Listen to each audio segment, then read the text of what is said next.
नमस्कार. नमस्कार. तुम्ही सगळे कसे आहात हे आज मी विचारणार नाहीये, कारण तुम्ही कसे आहात हे गेल्या आठवड्यात अख्ख्या महाराष्ट्राने पाहिले.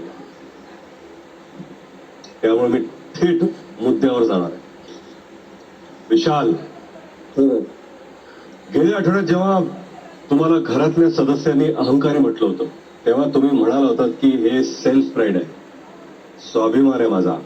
मी तुम्हाला हलक्या फुलक्या शब्दात लाल बादशाह वगैरे आपण असं मस्करी केली होती. पण मूळ मुद्दा हा आहे की हा जो तुमचा अहंकार आहे तो गेल्या आठवड्यापर्यंत हार्म करत नव्हता कोणाला. बोलल्या बोलण्यातच चालू होतं. ठीक आहे, जोपर्यंत कोणाला त्रास होत नाही तोपर्यंत काही फरक पडत नाही. पण या आठवड्यात लिमिट क्रॉस केली. त्यामुळे तुम्ही काय सिद्ध केलं?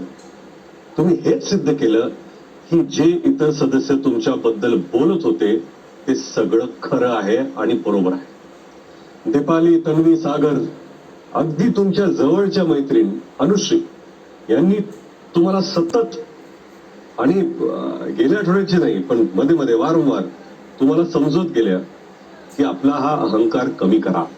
पण नाही, तुम्ही काय की अहंकार स्वाभिमान याच्यामधला बॅलन्स तुम्ही सारखं शोधत होता की तुम्हाला जो अहंकार वाटतोय तो मला स्वाभिमान दिसतोय, तुम्हाला जो 9 दिसतोय तो मला 6 दिसतोय, मला फरक पडत नाही, तुम्ही तुमचा 9 बघा, मी माझा 6 बघतोय.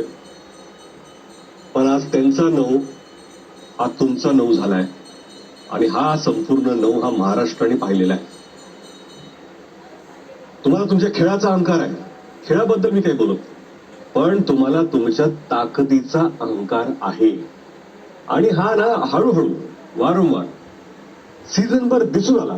मी पहिलं पण म्हणालो होतो तुम्हाला, तुम्ही प्रभूला जेव्हा उचललं होतं, प्रभूला त्यावेळेस ते आवडलं नव्हतं, तरी सुद्धा मी त्यावेळेस म्हणालो ठीक आहे, ह्या तुमच्या दोघांमध्ये आहे, जोपर्यंत त्याचा एकमेकांना त्रास होत नाही तोपर्यंत ठीक आहे, कारण त्याचा आम्हाला त्रास होत नाही. त्यानंतर टास्क मध्ये तुम्ही तन्वी यांना फरफटवलं, तेव्हाही तोच पॅटर्न दिसून आला. तेव्हाही तन्वी काहीच बोलल्या नाहीत. तेव्हा तुमच्या दोघात होतं ठीक आहे, काही फरक पडत नाही, गेम मध्ये होतंय. पण तुम्ही तुमच्या ताकदीचा वापर केला किंवा गैरवापर केला. पण या वेळेला तुम्ही जे केलं विशाल, ते अनएक्सेप्टेबल आहे.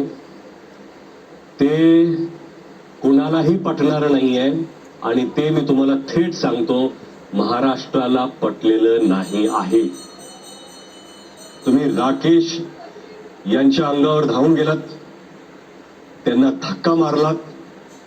सातत्याने बिग बॉस सगळे घरचे म्हणत होते की बाजूला व्हा, बाजूला व्हा. पण त्या अग्रेशन मध्ये